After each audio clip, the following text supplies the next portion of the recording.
दोस्तों आज हम पढ़ेंगे आक्रोशी कॉमिक्स जिसका नाम है खून युद्ध।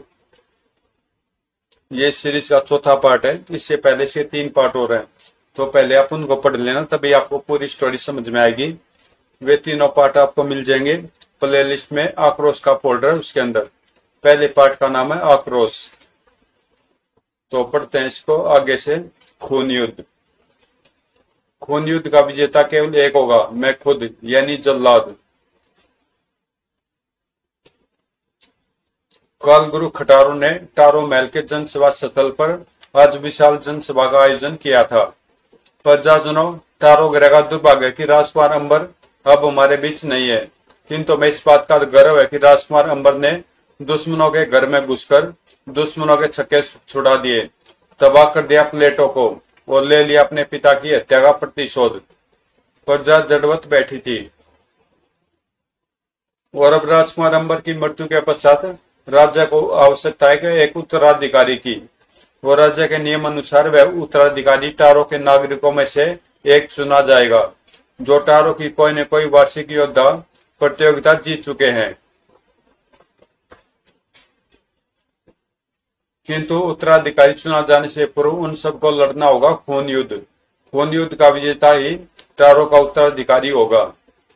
खून युद्ध स्थल युद्ध तक पहुंचने से पूर्व प्रत्येक प्रतियोगी को 3-3 राज्य जीतने आवश्यक होंगे। युद्ध के तिलस्म में पहुंचकर जो प्रतियोगी योद्धा मरजीवनी नामक ऐसी पुस्तक प्राप्त कर लेगा वह होगा विजेता, यानी टारो ग्रह का उत्तराधिकारी। और वे योद्धा थे मुट्ठी। बड़ी बड़ी सेनाएं मिलकर भी मेरी तलवार ताड़क का मुकाबला नहीं कर सकती। धनुर्धर, आकाश पाताल थरथरा उठते हैं मेरे धनुष धनुरा की टंकार सुनकर। मैं हूं छल्ली, कैसा भी युद्ध हो मेरी जीत निश्चित है। गदोक, हाथ में हो बाली के तो यमराज भी मुझसे घबराकर भाग जाए। चोटा की फुर्ती के आगे फुर्ती भी दम तोड़ दे, मेरे जोर रणभूमि में देखना। और एक रहस्यमय किरदार, जल्लाद, मैं बनूंगा खून युद्ध का विजेता। सभी योद्धाओं को राज्य की ओर से सेनाएं उपलब्ध करवाई गई थी। मुट्ठी जीत गया तो वह तुम सबको भी माला माल कर देगा। हा, आगे बढ़ो। भावी सम्राट मुट्ठी जिंदाबाद। जिंदाबाद केवल धनुर्धर होगा, शेष सब मुर्दाबाद। हा, धनुर्धर जिंदाबाद। टारो में इस बार कोई सम्राट नहीं बनेगा, सम्राज्ञी बनेगी छल्ली। भावी सम्राज्ञी छल्ली जिंदाबाद। हा, अपने गदोक और युद्ध की भूमि को बाली खून से रंग देगा। अब बाली ही चर्चा का विषय बनेगा। चोटा भी युद्ध की ओर बढ़ चला। चोटा सिर पर कफन बांधकर निकला है। अरे नहीं, अपना कफन नहीं, दुश्मनों का कफन। हा। रहस्यमय किरदार ने भी कूच किया, मुझे किसी सेना की आवश्यकता नहीं, मैं अकेला ही दुश्मनों के परखचे उड़ा दूंगा। आक्रोश और अंबर विद्युत पर सवार उड़े चले जा रहे थे। मित्र आक्रोश, हम सीधे टारो ग्रह की ओर ही जा रहे हैं। कहीं अन्यत्र जाने का प्रश्न ही नहीं उठता अंबर। जब तक दुष्ट खटारों का अंत करके मैं निचानी को स्वतंत्र नहीं करा लेता, मुझे चैन न मिलेगा। एकाएक उन्होंने विद्युत को रोक लिया। अरे ठहरो, ये तो लुका ग्रह का सेनापति व्यूपा है। राजकुमार अंबर, सेनापति व्यूपा। आक्रोश ने विद्युत को बादलों की धरा पर उतार दिया। हैरान मत हो अंबर, हम बादलों की धरती पर खड़े हैं। यह गुरु गिलो की तिलिस्मी विद्या का चमत्कार है। राजकुमार अंबर, महाराज ल्यूकोडर्मा किसी भेद आवश्यक कार्य से तुम दोनों से मिलना चाहते हैं। तुम टारो की ओर बढ़ने से पूर्व एक बार उनसे अवश्य मिल लो। और ठीक है, चलो। इसे कैसे पता कि हम टारो की ओर जा रहे हैं? आक्रोश ने अंबर के फैसले का कोई विरोध नहीं किया था। सेनापति व्यूपा के विषय में जानने के लिए पड़े आक्रोश और अंबर। ल्यूका ग्रह पर क्या? नहीं, ओ यह नहीं हो सकता। यह हो चुका राजकुमार अंबर। तुमने सुना आक्रोश? सुना तुमने उस छलिए ने अब टारो की धरती पर कितना भयानक जाल फैला दिया है। अंबर, उस शैतान की इस हरकत से यही लगता कि वह तुम्हें मर्द मान चुका है और टारो नागरिकों के समक्ष अब भी निर्दोष व टारो का शुभ चिंतक होने का दावा कर रहा है। ताकि बोली बाली टारों की प्रजा पर भविष्य में भी उसी की ही हुकूमत चलती रहे। भड़क उठा अंबर, नहीं आक्रोश नहीं, ऐसा करने से उसे अंबर रोकेगा। टारो के बच्चे बच्चे को मैं उसकी असली सूरत दिखाऊंगा। सम्राट ल्यूकोड्रमा ने शीघ्रता के साथ कहा, लेकिन कब? जब वह धूर्त मरजिमनी नामक तिलिस्मी पुस्तक प्राप्त कर लेगा। मैं उसे वह पुस्तक प्राप्त नहीं करने दूंगा सम्राट। अंबर इस समय उत्तेजित होने से काम नहीं चलेगा। बाजी इस समय पूरी तरह कालगुरु खटारो के हाथ में है। अगर मौजूदा परिस्थितियों में हमने सीधे कालगुरु खटारो का हाथ डाला तो टारो विध्वंस के द्वार पर पहुंच जाएगा। वे योद्धा जो मरजीवनी प्राप्त करने के अभियान पर निकल पड़े हैं, अब पराजय के अलावा टारो का शासन हाथ से निकलने की सूरत में बगावत पर उतर आएंगे। इसलिए सर्वप्रथम हमें प्राप्त करनी होगी मरजीवनी और फिर उन जनूनी योद्धाओं को कत्लेआम करने से रोकना होगा। तब अचानक टारो की प्रजा के सम्मुख पेश होकर तुम कालगुरु खटारो की हकीकत उन्हें बताओगे। आक्रोश की बातों से मैं भी सहमत हूं। तब अंबर से कुछ आवश्यक जानकारियां प्राप्त करने के बाद, अंबर, यहाँ से हम दोनों के कार्य क्षेत्र अलग अलग होंगे। अगर जीवित रहे तो अब हम युद्धक में ही मिलेंगे। हम युद्धक में उससे मिलेंगे। आक्रोश के जाने के पश्चात, राजकुमार अंबर, इस अभियान में यह एक छोटी सी भेंट मेरी ओर से स्वीकार करो। यह विलक्षण अश्व और यह मुद्रिका, किंतु इस मुद्रिका को युद्धक में अवश्य ही पहनना, क्योंकि तुम्हारे लिए असली परीक्षा की घड़ी युद्धक ही होगा। अंबर ने वह मुद्रिका संभाल कर रख ली। टारो की मुक्ति के इस अभियान में मैं आपके योगदान को अवश्य याद रखूंगा सम्राट। अब देर न करो अंबर। अंबर अपने सफर पर निकल पड़ा। मैंने तेरी भयानक मृत्यु का सफर आरंभ कर दिया कालगुरु खटारो। अंबर के वहां से जाते ल्यूकोड्रमा भयानक ठास कर उठा। हा हा हा, चल दिया चाल हमने सेनापति विपा। सम्राट की आंखों में लोमड़ी से मक्कारी दिखने लगी। आओ सेनापति विपा, अपनी सेना तैयार करो। अब हम भी शामिल होंगे टारो के भावी सम्राटों के इस अभियान में। हा हा, जो आ गया सम्राट। ल्यूकोड्रमा के नेत्रों से षड्यंत्र टपक रहा था। इधर स्थान स्थान पर टारो में खून युद्ध के सार्वजनिक प्रदर्शन की व्यवस्था कर दी गई थी। सजीव प्रसारण। मैं कंसदेव सिंह खून युद्ध के दर्शकों का स्वागत करता हूं। एक आवश्यक सूचना, टारो के कोने कोने में खून युद्ध के प्रदर्शन की व्यवस्था की गई है, किंतु तकनीक की खराबी के कारण अगर आपके क्षेत्र में खून युद्ध का प्रदर्शन नहीं हो पा रहा है तो निराश न हो। अति शीघ्र आप देख पाएंगे खून युद्ध के अंशों के साथ खून युद्ध का आंखों देखा हाल। वह काल गुरु ने यह अच्छी व्यवस्था करी है। अब हम भी यहाँ बैठे बैठे अपने भावी सम्राट के पराक्रम एवं जौहर देख सकेंगे। दर्शकों में बेचैनी व उत्तेजना फैल रही थी। उप न जाने कब आरंभ होगा खून युद्ध। मुट्ठी, धनुर्धर, छल्ली, बाली, चोटा, कौन बनेगा इसमें से खून युद्ध का विजेता और टारो का उत्तराधिकारी। उद्घोषक कंसदेव टारो के उस विशाल तिलिस्मी दर्शन तिद पर पुनः प्रकट हुआ। मैं कंसदेव खून युद्ध के दर्शकों का एक बार फिर स्वागत करता हूँ। अब प्रतीक्षा की घड़ियां समाप्त हुई। अब मैं आपको लेकर चल रहा हूँ खून युद्ध के सजीव प्रसारण के लिए मुट्ठी की ओर।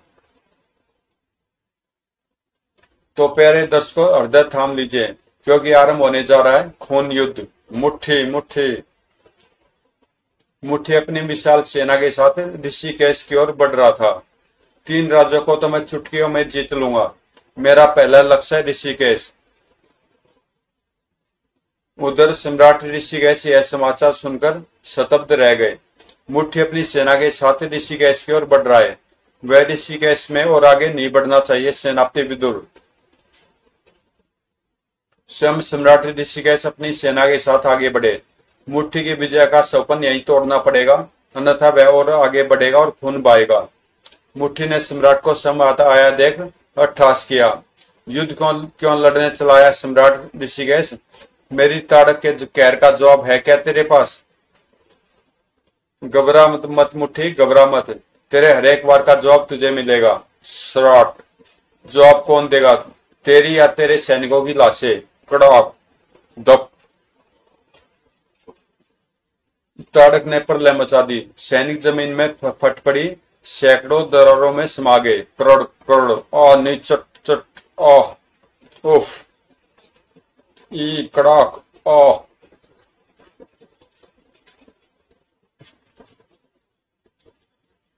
राजा की ऋषिकेश का रथ भी एक दरार की चपेट में आने लगा। महाराज बचिए, महाराज रथ से कूद जाइए। ओह नहीं। इसी पर रथ के पहिए को सशक्त हाथों ने थाम लिया। कौन है मेरा ये मददगार? हम। मददगार था आक्रोश, क्रोध से जिसके जबड़े पूरी तरह फूल पिचक रहे थे। मुट्ठी को दुनिया की कोई ताकत अब आक्रोश के हाथों ने बचा पाएगी महाराज। आक्रोश आक्रोश के हाथ में तस्तरी दिखाई पड़ने लगी। जय गुरु थालो। तस्तरी मुट्ठी की ताड़क की जड़ से होकर गुजरती चली गई। गुरु थालो ने आक्रोश को शस्त्र की विद्या सिखाई है। पड़े आक्रोश का प्रथम कौमिस आक्रोश। जमीन से उखड़कर ताड़क वापस मुट्ठी की ओर उछल गई। यह क्या ताड़क का जादू तोड़ने वाला यह कौन आ गया रणभूमि में? इसी के साथ दरारें भी बंद हो गई, लेकिन बहुत से सैनिकों की कब्रें बन गई थी वे दरारें। आक्रोश ने मुट्ठी की राह रोक ली। मुट्ठी तुझे जीव छोड़ दिया तो 3 राज्य जीतने की हवस सैकड़ों बेगुनाह की मृत्यु का कारण बन जाएगी। आक्रोश तुझे युद्ध के लिए ललकारता है। तेरी इस ललकार का जवाब देगी मेरी ताड़क। ताड़क के भीषण वार को आक्रोश ने अपने हाथ पर रोक लिया। तेरी ताड़क ने आज तक किसी आक्रोश से हाथ नहीं मिलाया होगा। मुट्ठी ने तलवार छुड़ाने की भरपूर चेष्टा की। यह ताड़क तो जैसे इसके हाथ से चिपक गई है। हा मुट्ठी, अपनी सेना को भी बोल कि वह भी जुट जाए तेरी ताकत का हिस्सा बनकर। मुट्ठी गरज पड़ा, आक्रमण खत्म कर दो इसको। मुट्ठी की सेना से टक्कर लेने के लिए ऋषिकेश और विदुर आ पहुंचे। खत्म कर दो दुष्ट मुट्ठी की सेना को। इधर आक्रोश के हाथ में तस्तरी दिखाई पड़ने लगी। मुट्ठी तेरा सिर कट गिरेगा। मुट्ठी ताड़क छोड़कर भाग पड़ा। नहीं, मुझे टारो का सम्राट बनना है। मैं बनना नहीं चाहता, मुझे 3 राज्य जीतने हैं। आक्रोश ने तीव्र के साथ उछाल दी तस्तरी। सर नहीं। रणभूमि में मुट्ठी की चीख गूंज उठी। खचाक सर। और शेर उठे खून युद्ध के दर्शक। भयानक अंत हुआ मुट्ठी का। पर यह आक्रोश कौन है और खून युद्ध में अचानक कहां से टपक पड़ा? कुछ भी हुआ, मुट्ठी टारो सम्राट बनने योग्य नहीं था। देखा कैसे भागा था मौत सिर पर देखकर। टारो सम्राट चाहिए आक्रोश जैसा। वह आक्रोश ने ताड़क को कैसा दबोचा। वह आक्रोश वाह। इधर टारो महल में बैठे कालगुरु खटारों के मस्तक पर बल पड़ रहे थे। यह आक्रोश कौन है? जल्लाद का रास्ता काट सकता है। मुझे जल्लाद को सावधान करना होगा। तिद पर कंसदेव सिंह पुनः प्रकट हुआ। टारो ग्रह के उत्तम नगर के दर्शकों का स्वागत है। अब से कुछ ही देर में आप भी खून युद्ध का आंखों देखा हाल देख सकेंगे। विवाह हो या कोई उत्सव, अपने मेहमानों का हृदय जीते आज ही आरक्षण कराए। राग डेचू डेचू, सुर सम्राट गदर्भ राज का डेचू डेचू। हर दावत की शान गदर्भराज डेचू। वह गदर्भराज अपने विवाह पर मैं अपने मेहमानों के मनोरंजन के लिए इसे ही बुलाऊंगा। आपके दांतों को कीड़ा लग गया तो परेशान न हो। हमारा दांत झाड़ दंत मंजन प्रयोग करें। दांत जड़ने की पूरी और पक्की व्यवस्था। जब दांत ही न होंगे तो कीड़ा किस पर लगेगा? आज ही खरीद कर प्रयोग करें। एक बार अवश्य आजमाए दांत झाड़ दंत मंजन। टिंग टोंग। वाह, मैं आज यह दंत मंजन प्रयोग करके देखूंगा। ये थी तिद की विज्ञापन सेवा। और आइए अब मैं आपको ले चलता हूँ खून युद्ध में, जहां धनुर्धर तीव्र गति के साथ कोंकाल राज्य को जीतने के लिए आगे बढ़ रहा है। धनुर्धर अपनी सेना के साथ आगे बढ़ा चला जा रहा था। कोंकाल राज्य पर सर्वप्रथम अपनी विजय पताका मैं फहराऊंगा। कोंकाल तेरी और तेरे सेना की कब्रगाह कोंकाल में तेरा स्वागत करने के लिए तैयार बैठा धनुर्धर। सम्राट कोंकाल धनुरा की टंकार सुनकर ही तेरे सैनिक भाग खड़े होंगे। टंकार। ध्वनि तरंगे सैनिकों के मस्तिष्क में भूकंप उत्पन्न करती चली गई। आह नहीं, इस ध्वनि तरंगों से मेरा मस्तिष्क फट जाएगा। ये ध्वनि तरंगे मस्तिष्क को आरी की तरह चीरकर गुजर रही हैं। सम्राट कंकाल ने क्रोध में भरकर आदेश दिया, आक्रमण खत्म कर दो शैतान को। दोनों ओर की सेनाओं में महायुद्ध छिड़ गया। धनुर्धर ने धनुरा से एक तीर छोड़ा, छनकार, जो प्रलय मचाता हुआ गुजरा। खचाक सक शू। तभी धनुर्धर, तेरे धनुरा का सामना करने की ताकत सिर्फ छल्ली की तलवार में है। छल्ली की सेना भी उस युद्ध में शामिल होगी। ध्यान रहे मेरे बहादुर सैनिकों, सर्वप्रथम हमारा निशाना केवल धनुर्धर की सेना है। धनुर्धर क्रोधित हो उठा, छल्ली तुम्हें मेरे युद्ध क्षेत्र में नहीं आना चाहिए। सर्वप्रथम कंकाल में मैंने प्रवेश किया है। शर्त 3 राज्य जीतने की है धनुर्धर, चाहे वे किसी भी तरह जीते जाएं। छल्ली की तलवार में अब विद्युत तिड़क उठी, कड़कड़ाक। धनुरा से निकला तीर मोम की तरह पिघलने लगा, कड़ाक। धनुर्धर, जान पैरी है तो अपनी हार स्वीकार करके भाग जा। राजा कंकाल बड़ी बहादुरी के साथ दुश्मनों का सफाया कर रहा था। आह, छल्ली के इस प्रकार आगमन से मेरी सेना का उत्साह बढ़ गया है, मगर ये है कौन? पर धनुर्धर पराजय कैसे स्वीकार कर लेता? छल्ली, तुझे पराजय स्वीकार करने से तो अच्छा है कि मैं युद्ध में तेरा सामना करूं। छल्ली से युद्ध करके भी तो तुझे पराजय ही मिलेगी मूर्ख। धनुर्धर, अब पहले तेरे धनुरा का ही इंतजाम कर दूं, कड़ाक। आह नहीं। धनुर्धर, खून युद्ध में धरती खून से लाल न हुई तो इसे खून युद्ध कौन कहेगा? खचाक। आह। धनुर्धर की मृत्यु के साथ ही कंकाल की धरती पर हो रहा वह युद्ध समाप्त हो गया। सम्राट कंकाल छल्ली के आगे नतमस्तक हो गया। छल्ली, मैं तुमसे तुम्हारा परिचय नहीं पूछूंगा, बस केवल यह विनती करूंगा कि इस राज्य को तुमने बचाया है, इस पर तुम्हारा ही हक है। तुम आज से कंकाल की साम्राज्ञी हो, किंतु मुझे अभी बहुत लंबा सफर तय करना है। सम्राट कंकाल, मैं इस राज्य को आप ही के सुपुर्द करती हूँ। इस प्रकार बिना युद्ध लड़े ही विजय प्राप्त कर छल्ली आगे बढ़ चली। तुम महान हो छल्ली। दर्शक रोमांच भरा वह युद्ध देख रहे थे। वाह, इस छल्ली ने तो कमाल कर दिया, बिना युद्ध लड़े ही कंकाल पर विजय पाली। योद्धा के सही गुण उसे सम्राट बनाते हैं। कालगुरु खटारों की निगाह भी छल्ली पर टिक गई थी। वह ये छल्ली जरूर कोई चमत्कार कर दिखाएगी। छल्ली, बाली, चोटा, आक्रोश और जल्लाद, ऐसा खून युद्ध फिर कभी नहीं लड़ा जा सकेगा युद्धक पर। पूरे अटारों में खून युद्ध देखा जा रहा था। मैं कंसदेव सिंह अब आपको थार में लेकर चल रहा हूँ, जहां बाली ने युद्ध की घोषणा कर दी है और कुछ ही देर में युद्ध आरंभ होने वाला है। लेकिन युद्ध आरंभ होने से पूर्व आइए हम आपको आपकी भेंट करवाते हैं गदोग धारक बाली से। आप इस युद्ध के विषय में कुछ कहना चाहेंगे बाली? हाँ, केवल इतना कि हम जीतेंगे। तारों का भावी सम्राट मैं ही बनूंगा। मैं भी आपकी जीत की प्रार्थना करता हूँ बाली, और अपने दर्शकों को ले चलता हूँ थार की रणभूमि में, जहाँ राजा थारों के नेतृत्व में आ पहुंची है दुश्मन सेना। मारो मारो, दौड़ दौड़ दौड़। थारों की सेना ने भयानक आक्रमण किया। दौड़ दौड़ दौड़ाक आई। राजा थारो युद्ध जीतने को दृढ़ संकल्प लग रहा था। कुशल डालो दुश्मनों को, हा हा हा। बाली ने गदों का हाथ में लेकर भयानक हुंकार भरी, कड़ाक। राजा थारो, दुश्मन का वार देखे बिना इतना मत हंस कि बाद में रोना भी नसीब न हो।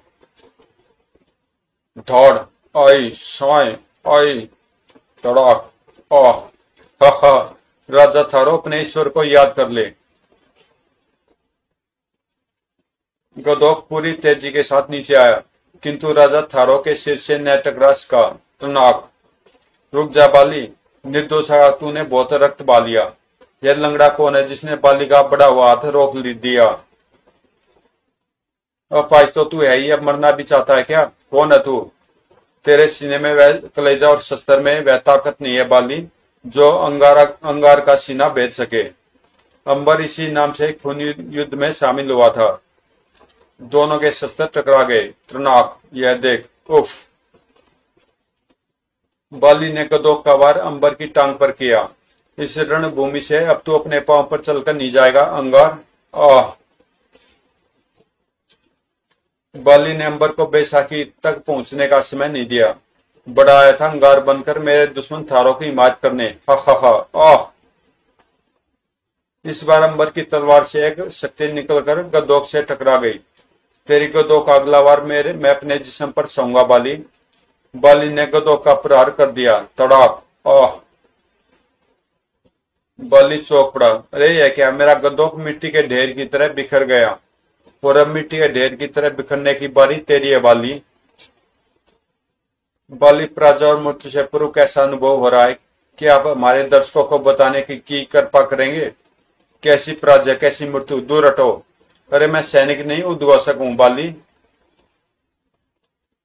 बाली मैं तुझे और अवसर नहीं दे सकता। आह। बाली की मृत्यु के साथ ही युद्ध समाप्त हुआ। अंगार, तुमने इस युद्ध में जिस बहादुरी और शौर्य का परिचय दिया है वह काबिले तारीफ है। मैंने ऐसा कुछ नहीं कहा राजा थारो जो काबिले तारीफ हो। मैंने तो केवल अपना फर्ज पूरा किया है। पूरे टारों में अंगार चर्चा का विषय बन गया। आक्रोश के बाद अब खून युद्ध में ये और रहस्यमय योद्धा शामिल हो गया है। अंगार, वह अंगार, तुम में राजकुमार अंबर का रूप झलकता है। खून युद्ध रोमांचक दौर की ओर बढ़ रहा है। सम्राट ल्यूकोडर्मा विशाल सेना के साथ तेजी के साथ युद्ध की ओर बढ़ रहा था। युद्ध में खून युद्ध का विजेता ल्यूकोडर्मा होगा। इधर चोटा ने एक छोटे राज्य पर विजय पा ली। मैं एक एक करके 2 राज्य और जीत लूंगा और फिर देखना कि युद्ध में मेरा सामना किससे होगा। विजय के उन्माद से मदमस्त हुए चोटा के हौसले बुलंद थे। अब कंटाक राज्य पर विजय हासिल करूंगा। खून युद्ध की आशंका से प्रत्येक सम्राट युद्ध की तैयारी किए बैठा था। चोटा, हमारे तिलिस्मी वारों से तुझे अपनी जान बचानी मुश्किल हो जाएगी। सम्राट अजोक ने अपने रथ से अलग कर दिए उस विशालकाय अजगर के कंकाल को। कोंकर, जाओ चबा जाओ चोटा सहित पूरी सेना को। कोंकर ने जोरदार श्वास खींची। वो यह कहिए तो मैं निगल जाएगा। यह देख चोटा ने त्रिहुंकार भरी और इसका पेट मैं अपने खंजरों से भर दूंगा। सम्राट अजोक, मेरे किसी सैनिक के लिए इसके पेट में जगह बाकी न बचेगी। सैकड़ों हजारों खंजर कोंकर के पेट में समा गए और फिर सभी खंजर कोंकर के जिस्म के विभिन्न हिस्सों से बाहर फटाए। खच खचाक। ओह, कोंकर मारा गया। सम्राट अजोक और चोटा की सेनाओं में जमकर युद्ध हुआ। मारो मारो खचाक। अपनी तलवार से ओजक चोटा का सामना नहीं कर सका। हा हा। सम्राट अजोक, अब तेरे जिस्म की नसों में बहते रक्त को आजाद हो जाना चाहिए। आह। ठीक तभी आकाश गड़गड़ा उठा। छल्ली के जीवित रहते तू यह राजा नहीं जीत पाएगा चोटा। छल्ली, मेरे रास्ते की रुकावट मत बन, लौट जा। लौटना ही होता तो यहाँ कदापि नहीं आती चोटा। चोटा के जिस्म से खंजरों की बौछार फूट पड़ी। तो बस तेरा खेल खत्म करके ही सम्राट अजोक को मृत्यु के घाट उतारूंगा और अपने विजय पताका कंटाक पर फहराऊंगा। छली ठठाकर हंस पड़ी। हा हा चोटा, मेरी तलवार से तेरा सामना प्रथम बार ही हो रहा है। बड़ा। छल्ली ने चोटा के सैनिकों में तबाही मचा दी। विजय हमारी ही होगी। खून युद्ध के विजेता हम होंगे, हम सब। चोटा की आंखों में खून उतर आया था। इस खंजर का वार कभी खाली नहीं गया। छल्ली की समस्त चेष्टाओं पर पानी फिर गया। ओ, यह खंजर तो बड़ा चला आ रहा है। और छल्ली मूर्छित होकर गिर पड़ी। हा हा हा। छल्ली, मैंने तुझे मारा नहीं है, केवल परास्त किया है। हाँ, अगर तुम युद्ध तक आ पहुंची तो वहां मैं तुम्हारा फैसला अवश्य कर दूंगा। खून युद्ध से घबराकर सम्राट अजोक ने अपनी पराजय स्वीकार कर ली। मैं अपनी पराजय स्वीकार करता हूँ मावली चोटा। जा, प्राण बच गए तेरे। हा हा हा। चोटा आगे बढ़ गया। तो जल्दी करो, छल्ली को गहन चिकित्सा कक्ष में ले चलो। इसके प्राण बहुत कीमती हम सबके लिए। खून युद्ध के दर्शकों में कौतूहल उत्पन्न हो रहा था। वो छल्ली न जाने अब युद्ध तक पहुंच पाएगी या नहीं। लगता जैसे चोटा ही टारों का सम्राट होगा। देवचोटा ने तीसरे राज्य पर भी सफलतापूर्वक विजय प्राप्त कर ली। विजय विजय हा हा, सफलता अधिक दूर नहीं है साथियों, आगे बढ़ो। युद्ध और जहां सर्वप्रथम चोटाई पहुंच सका था। युद्ध खून युद्ध का विजेता मैं ही बनूंगा, क्योंकि युद्ध में दूर दूर तक कोई सेना दिखाई नहीं पड़ रही। इसी स्थल से होकर युद्ध के तिलस्म में प्रवेश किया जाना था। दोस्तों, ये बड़ी कौम से यहाँ पे मैं इसका पार्ट 1 कर रहा हूँ, तो इससे आगे की स्टोरी हम पढ़ेंगे खून युद्ध पार्ट 2 में। और जब ये मैं पहला पार्ट इसका डालूंगा 6 घंटे के बाद ही आपको इसका पार्ट 2 भी मिल जाएगा। तो मिलते हैं इसके पार्ट 2 में।